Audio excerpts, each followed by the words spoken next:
সুন্নি আলেমরা বর্ণনা করে 5 ওয়াক্ত নামাজ পড়লে এক নামাজ থেকে আরেক নামাজের মধ্যে যে সগীরা গুনাহ হয় কবিরা গুনাহ হয় এগুলো নিয়ে আল্লাহ মাফ করে দেয়। এগুলো নিয়ে আমরা হাদিসগুলো নিয়ে আমরা পড়ি শুনি না? তাইলে এই ক্ষেত্রে আপনাদের করণীয় কি? নামাজ আর কি জামাত। একটা নামাজ পড়ার ক্ষেত্রে জামাতে নামাজ পড়ার সওয়াব কি 27 গুণ বেশি। কয় গুণ?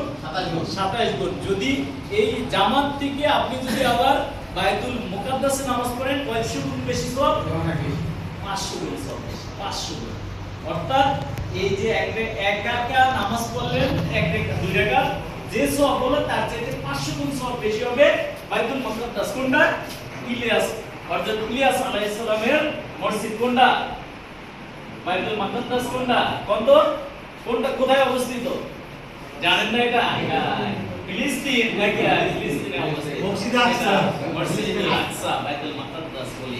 এটা হাদিসের ভাষায় আছে বাইতুল মুকাদ্দাস। বুঝতে পারছেন?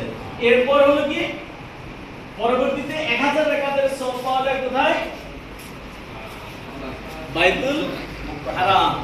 বাইতুল হারাম এটা কি মক্কা যে নামাজটা আছে ওখানে। তাইলে আপনারা নামাজের ক্ষেত্রে যে গুরুত্বটা দিবেন 5 ওয়াক্ত নামাজ জামাতে পড়ার চেষ্টা করবেন। যদি নামাজ জামাত কোনোমতেই ছুটে যায় তাহলে কি করবেন? আপনাদের ঘরে বিবিরা আছে না ভাইরা? আপনাদের ঘরে বিবিরা আছে না?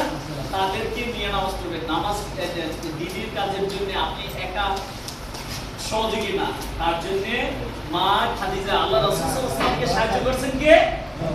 ভাই আল্লাহ রাসূল সাল্লাল্লাহু আলাইহি ওয়াসাল্লামকে সাহায্য করছেন কে? মা খাদিজা। মুমিনদের মা কে? আল্লাহ রাসূল সাল্লাল্লাহু আলাইহি ওয়াসাল্লামের স্ত্রীর হলেন কি? ভাই একটু পরে দেন, ভাই একটু পরে দেন, কাশিম ভাই একটু পরে দেন। আমি সব কি ঘোষণা করছে? তাইলে কি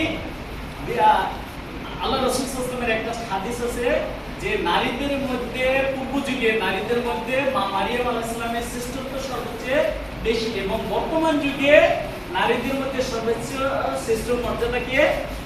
হযরত খাদিজা রাদিয়াল্লাহু তাআলা আনহা।